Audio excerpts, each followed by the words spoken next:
In this episode of Trekking Through Compliance, we take up all our yesterdays.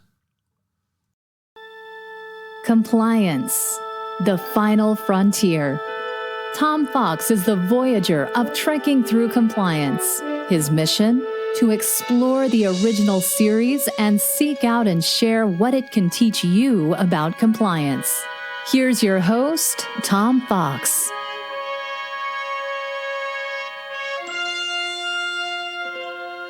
In this episode of Trekking Through Compliance, we consider the episode All Our Yesterdays, which aired on March 14, 1969, and occurred on stardate 5943.7. Story synopsis.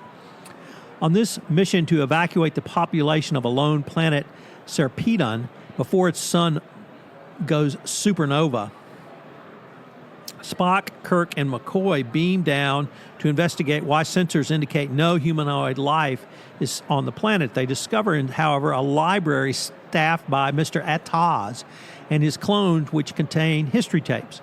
Kirk offers to evacuate Atoz, but he tells them to hurry up and pick a destination, and that he himself plans to join his wife and family before the supernova comes.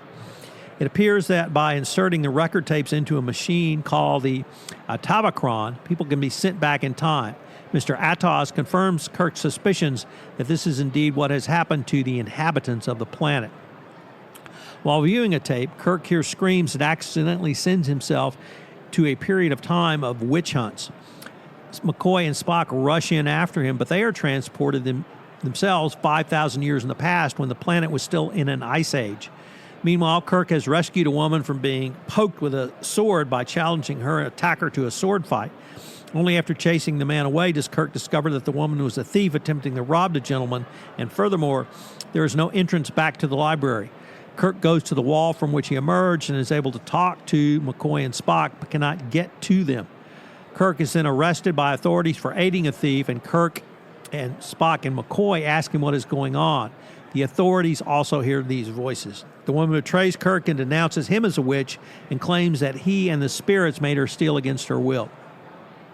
Spock and Bones, on the verge of freezing, are discovered by a sheltered woman known as Zarabeth. She has been exiled because her kinsman tried to assassinate the head of the planet, Zorkon the Tyrant. Meanwhile, in prison, Kirk is questioned by the prosecutor. When Kirk mentions the library, the prosecutor becomes extremely uncomfortable. At first, he tries to maintain that Kirk might be innocent. But when the guard insists he heard the voices talking to Kirk, he is forced to back off. When Kirk starts repeating the word library to the prosecutor, he gets flustered and rushes out, saying he wants nothing to do with Kirk. Back in the Ice Age, Zarabeth tells Spock that the Atoz alters cell structure and that she cannot return to the future. Meanwhile, Kirk escapes from his cell and grabs the guard who tried to pour soup into his bowl and knocks the guard out.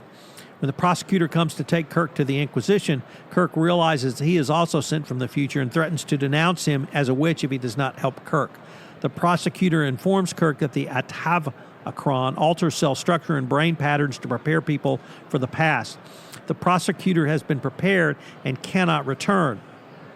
But Kirk can survive only a few hours in the time that he's sent to and must return. Kirk then finds his way back to the brick wall from which he emerged and steps back into the library. Mr. Atoz insists that Kirk be prepared, and Kirk is forced to lock one copy of him in a closet and knock another out. The real Mr. Atoz then arrives and zaps Kirk, knocking him out. Back in the Ice Age, Spock's personality is slipping to that of a barbaric Vulcan of 5,000 years in the past. He falls in love with Zarabeth and believes when she tells him that he cannot go back. McCoy notices the change in Spock and guesses that Zarabeth is not being completely truthful in order to keep Spock with her. Spock begins to notice that he is not himself when he eats animal flesh and enjoys it. No vegan there. However, this knowledge does not stop him from telling Zarabeth that she is beautiful, then making love to her. When kissing her, he also cracks one of his very rare Mr. Spock smiles. Meanwhile, Kirk has managed to recover enough to avoid having Mr. Atoz wheel him onto the Actravacron. He overpowers Atoz and forces him to help locate Spock and McCoy by trying various discs. McCoy has somehow figured out that it is only Zarabeth who cannot return and confronts Spock with this fact, as well as the fact that he has reverted to the mental state of his barbarian ancestors. Spock manages to drag himself away from Zarabeth and returns with McCoy to the library by following Kirk's voice. With everyone back, Mr. Atoz puts in a disc and rushes to join his family before it's too late. Kirk, Spock, and McCoy then return to the Enterprise just as it warps out as the star supernovas. Fun fact. The screenwriter for this episode, Jean Lassette Areste, was a UCLA librarian at the time she wrote the script. Her word choice for the name of the librarian, Mr. Atoz, is a wordplay, a librarian named A to Z. The name for the character was selected to suggest how one might search a library, i.e. from A to Z. So this is my tribute to all the librarians out there, all the books they have given us, and how they've made this world a better place. And a special thanks to Andrew Carnegie, who funded the Carnegie Library in my hometown of Bryan, Texas. So,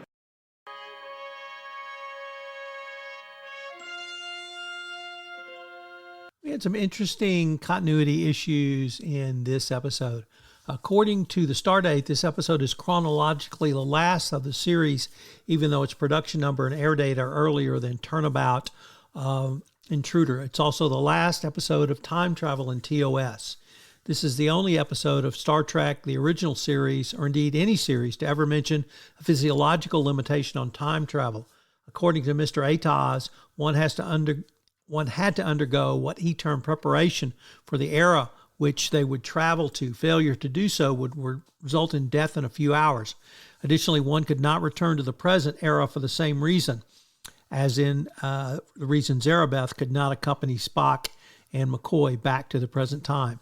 It is not known whether this was a result of how the Avatatron worked or the planet's atmosphere or something unique to its inhabitants. Additionally, this is the only Star Trek story which ever mentions mental changes to travelers traveling to the past. Spock found himself reverting to the savage nature of Vulcans of that time period. Curiously, however, McCoy did not find himself reverting to the relative savagery or intelligence of humans from 5,000 years ago. This could be interpreted to mean that humans have changed little in 5,000 years, technology notwithstanding. Or it could reflect Spock's telepathy. We have seen how linked he is to the Vulcan people, for instance, when the Intrepid was destroyed. In TAS, the animated series, in the counterclock incident, it briefly references the fact of the Enterprise's presence near Beta Niobe when the supernova began its explosion.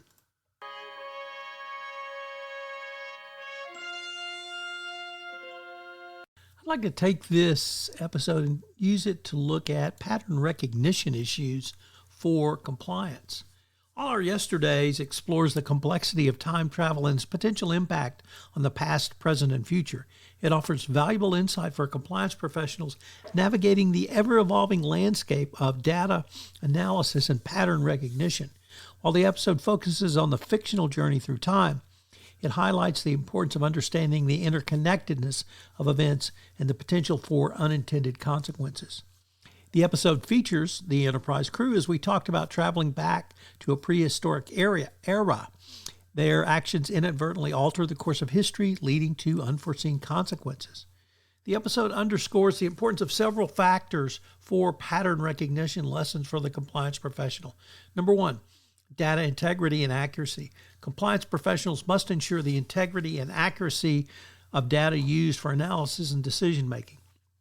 This involves understanding the sources of data, verifying its reliability, and identifying potential biases or errors. 2, understanding causality. Compliance professionals must understand the causal relationship between events, recognizing that actions in the present can have significant consequences in the future. This involves considering the potential impact of decisions on various stakeholders and long-term implications of their actions. 3, identifying emerging trends.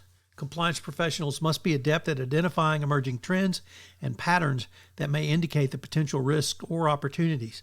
This involves analyzing data from various sources, including internal reports, external intelligence, and industry trends. 4. Proactive risk mitigation. Compliance professionals must be proactive in mitigating potential risks, anticipating future challenges, and developing strategies to address them before they become significant problems.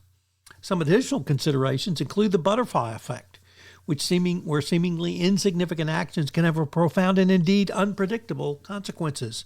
Compliance professionals must be mindful of this principle and consider the potential impact of their decisions on a larger scale. What about the importance of historical context? Well, this episode emphasizes the importance of understanding historical context when analyzing data and making decisions. Compliance professionals must consider the historical factors that may have contributed to current trends and challenges. The need for adaptive compliance is also critical. The episode underscores the need for compliance programs to be adaptable and flexible to address evolving risks and challenges. Compliance professionals must be prepared to adjust their strategies as new information and new risks emerge. By embracing these lessons, compliance professionals can navigate the complexities of data analysis and pattern recognition with greater awareness, foresight, and a commitment to responsible decision-making. So I hope you'll join us tomorrow where we take up the final episode of the original series, Turnabout Intruder. If you enjoyed this episode of Trekking Through Compliance, you can help it grow by sharing it with the biggest Trek fan you know.